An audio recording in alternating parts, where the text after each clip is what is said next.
Gold trusted gold buyers మీరు తాకట్టు పెట్టిన బంగారాన్ని విడిపించి ఈ రోజు ఉన్న మార్కెట్ ధరకు కొనబడను.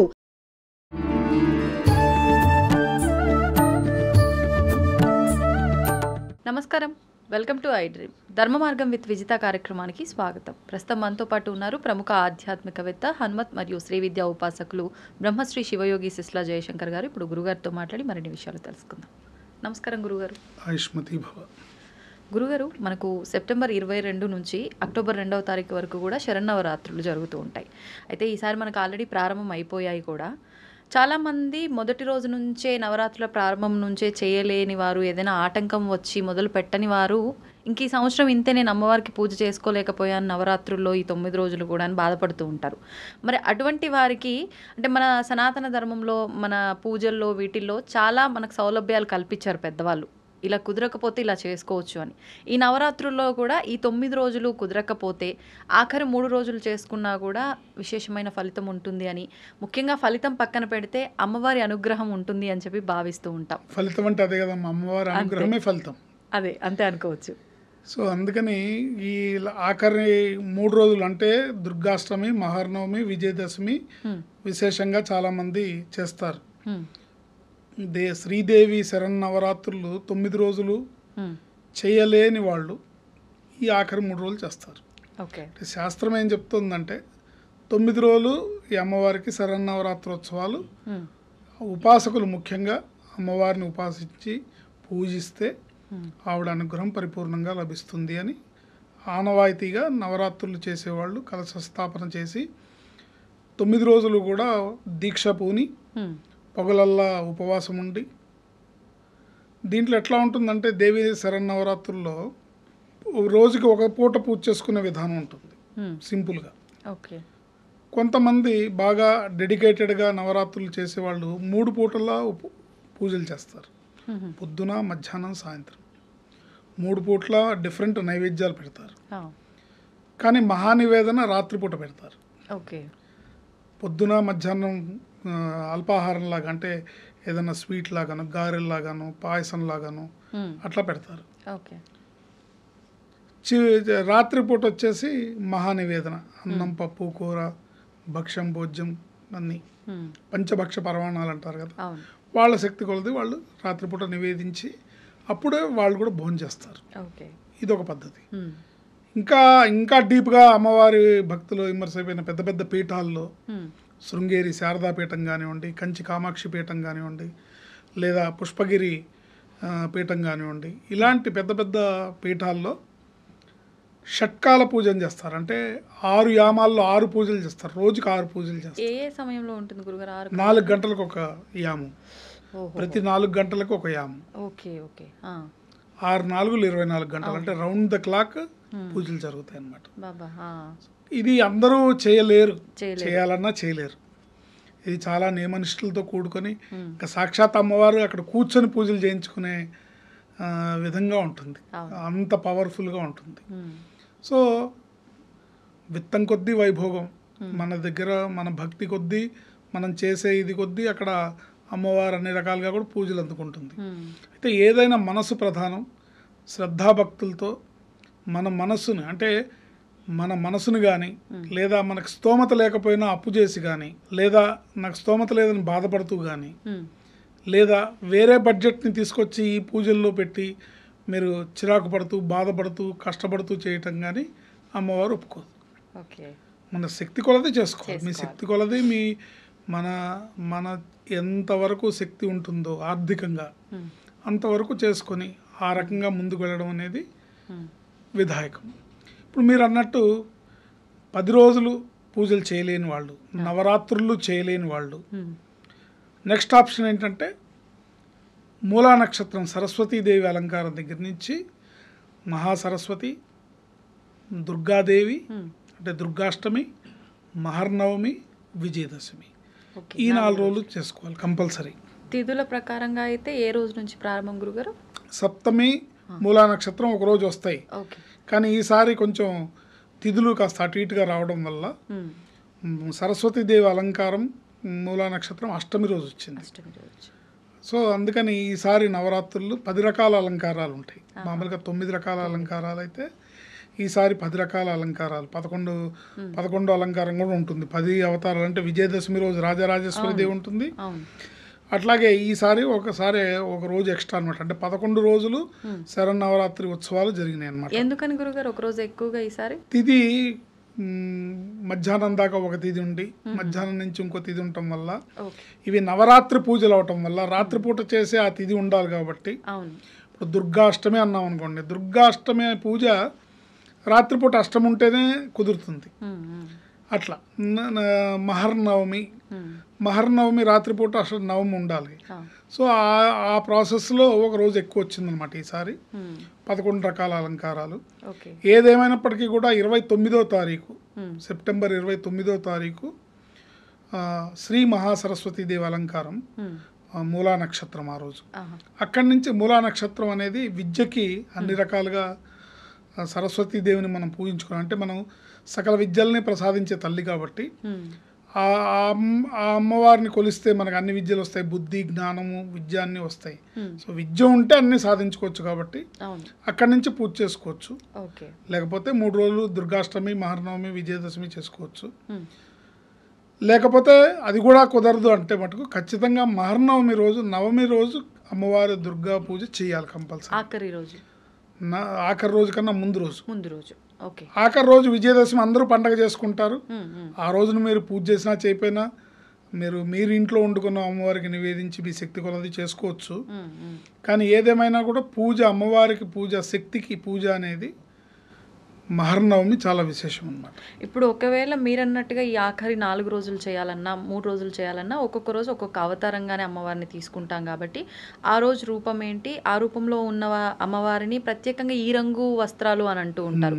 ఆ రంగు ఏంటి, ఆ నివేదనలు ఏంటి, అమ్మవారి నైవేద్యాలు తప్పకుండా తెలుసుకుందాం అమ్మ. 29వ తారీఖు శ్రీ మహాసరస్వతీదేవి అలంకారం. ఆ రోజు అమ్మవారికి సరస్వతీదేవికి తెల్లటి రంగు చీర. అయితే ముత్తైదుకి తెల్లటి రంగు కట్టకూడదు కదా, అందుకని గ్రాండ్గా బార్డర్ ఉన్న తెల్ల చీర కట్టాలి. సెల్ఫ్ డిజైన్ ఉండి, అంటే మధ్యలో చమ్కీలు బుట్టాలు ఏవో ఉండి తెల్ల చీర, మధ్యలో బుట్ట అవన్నీ ఉండాలి. గ్రాండ్గా బార్డర్ గోల్డ్ కలర్లోనో, పింక్ కలర్లోనో, ఆకుపచ్చ రంగులోనో, ఎరుపు రంగులోనో, ఏదైనా సరే అమ్మవారికి ఇష్టం. ఆ రంగు చీరను అమ్మవారికి సమర్పించాలి. అంటే మీ ఇంట్లో మీకు చీర కట్టుకునే విధానం ఉంటే అమ్మవారికి కట్టచ్చు, గుళ్ళో అయితే కడతారు. ఇంట్లో మనం ఫోటోలకో లేకపోతే చిన్న విగ్రహాలకో కట్టలేం కాబట్టి అమ్మవారికి ఆ చీర సమర్పించి మళ్ళీ మీరు వాడుకోవచ్చు, దాంట్లో తప్పేం లేదు. ఆ రోజు అమ్మవారికి అల్లం వేసిన గారెల్ని, క్షీర పాయసాన్ని నివేదించాలి. అల్లం వేసిన గారెల్ని, క్షీర పాయసాన్ని నివేదించాలి. ఆ రోజు అమ్మవారిని వాగ్దేవ్యై చ విద్మహే బ్రహ్మపత్న్యై చ ధీమహి తన్నో వాణి ప్రచోదయాత్ అనే ఈ మంత్రంతో అమ్మవారిని పూజ చేసుకోవాలి. లేదా మీకు ఇంకా ఇతరత్ర సరస్వతీదేవి అష్టోత్తర నామాలు చదువుకోవచ్చు, లేదా లలితాష్టోత్తరం చదువుకోవచ్చు, లలితా సహస్రనామం చేసుకోవచ్చు. ప్రత్యేకంగా మటుకు నన్ను అడిగితే ఈ మంత్రం ఆ రోజు ఎక్కువగా జపించుకోవడం వల్ల అమ్మవారి అనుగ్రహం లభిస్తుంది. వాగ్దేవ్యై చ విద్మహే బ్రహ్మపత్న్యై చ ధీమహి తన్నో వాణి ప్రచోదయాత్, ఈ మంత్రంతోనే ఆ రోజు అమ్మవారిని ఆరాధించాలి. తద్వారా మనకి సకల విద్యలు, జ్ఞానము సంప్రాప్తిస్తాయి. ఎన్నిసార్లు సాధ్యపడితే అన్నిసార్లు మీ మనసు అంటే కనీసం ఒక 11 సార్లకు తగ్గకుండా చేసుకోవడం అనేది ఉత్తమమైన పని. మరి మరుసటి రోజు దుర్గాష్టమి. ఈ దుర్గాష్టమి రోజు అమ్మవారికి ఎర్రటి చీర, గారెలు, పులిహార ఇవి నివేదించాలి అమ్మవారికి. ఎర్ర చీర, మరి బార్డర్ ఏదున్నా పర్లేదు. అమ్మవారు అంటే ఆ అమ్మవారికి పెట్టేది ప్రధానంగా ఎర్ర చీర ఉండాలి. గారెలు, పులిహోర ఇవి ఖచ్చితంగా. మిగతావన్నీ కూడా అంటే ప్రతిరోజు కూడా దైవారాధనలో ప్రతి వాళ్ళు గుర్తుపెట్టుకోవాల్సింది ఏంటంటే ఏం పెట్టినా పెట్టకపోయినా పానకం, వడపప్పు, కొబ్బరికాయ కంపల్సరీ పెట్టాలి, ఖచ్చితంగా ఉండాల్సిందే. పానకం, వడపప్పు, కొబ్బరికాయ, కుదిరితే అరటిపళ్ళు. వీటిల్లో ఏంటంటే వీటికి నిర్మాల్య దోషాలు ఉన్నాయి. అంటే అది తగిలింది సరిగ్గా ఉండట్లేదు, శుచి శుభ్రత లేదు అనే వాటికి దోషం ఉండదు. పానకం, వడపప్పు, నివేదిస్తే మహా నివేదన పెట్టినట్టు అనమాట. అంటే అన్నం పప్పు కూర వేసి విందు భోజనం పెడితే అమ్మవారికి ఎంతో అట్లా పెట్టిన ఫలితం ఉంటుంది. కనుక పైన మీరు ఎన్ని చేసినా పానకం, వడపప్పు, కొబ్బరికాయ, అరటిపళ్ళు ఉండేటట్టు చూసుకొని పులిహార, గారెలు అమ్మవారికి నివేదించాలి. ఆ రోజు అమ్మవారిని స్మరించే మంత్రం ఏంటంటే సర్వస్వరూపే సర్వేసే సర్వశక్తి సమన్వితే భయేభ్యస్త్రాహినో దేవి దుర్గే దేవి నమోస్తుతే. సర్వస్వరూపే సర్వేసే సర్వశక్తి సమన్వితే అంటే అన్ని రూపాలు ఆవిడవే, అన్ని శక్తులు ఆవిడవే, అన్ని శక్తులు ఆవిడవే, అన్ని శక్తుల్ని కూడా కంట్రోల్ చేయగలిగిన సూపర్ శక్తి ఆవిడది. సర్వశక్తి సమన్వితే, ఎటువంటి శక్తినైనా ఆపగలిగిన, ఆమె అధీనంలో ఉంచుకోగల కెపాసిటీ ఆవిడకుంటుంది. భయేభ్యస్త్రాహినో దేవి దుర్గేదేవి నమోస్తుతే. సకల భయాల్ని పోగొట్టి అభయాన్నిచ్చే ఆ దుర్గామాతకి నేను నమస్కరిస్తున్నాను అని ఈ మంత్రం అర్థం. సర్వస్వరూపే సర్వేసే సర్వశక్తి సమన్వితే భయేభ్యస్త్రాహినో దేవి దుర్గేదేవి నమోస్తుతే అని చేసుకోవాలి. ఇక నెక్స్ట్ మరునాడు మహర్నవమి. ఈ మహర్నవమి రోజు మహిషాసుర మర్దినీదేవి పూజ. ఈ 10 రోజుల్లో మీరు ఎలా చేసినా కూడా ఈ రోజు మటుకు డెడికేటెడ్గా అమ్మవారిని పూర్తిగా శరణాగతులమై అమ్మవారికి మనసుని తనువుని సమర్పించుకొని పరిపూర్ణంగా చిత్తశుద్ధితో ఆ రోజు మనం అమ్మవారిని అర్చించాలి. వీలుంటే 3 సార్లు లలితా సహస్రనామ స్తోత్ర పారాయణ చేసుకోవడం, లలితా స్తోత్రం చేసుకోవడం, 3 పూట్ల పూజ చేయడం మంచి ఫలితాన్ని ఇస్తుంది. కనీసం ఒక్కరోజు అన్న. ఆ రోజు అమ్మవారికి నీలం రంగు చీర, నీలం రంగు జాకెట్ బట్ట, పూర్ణాలు, పులిహార, పాయసం, గారెలు నివేదన.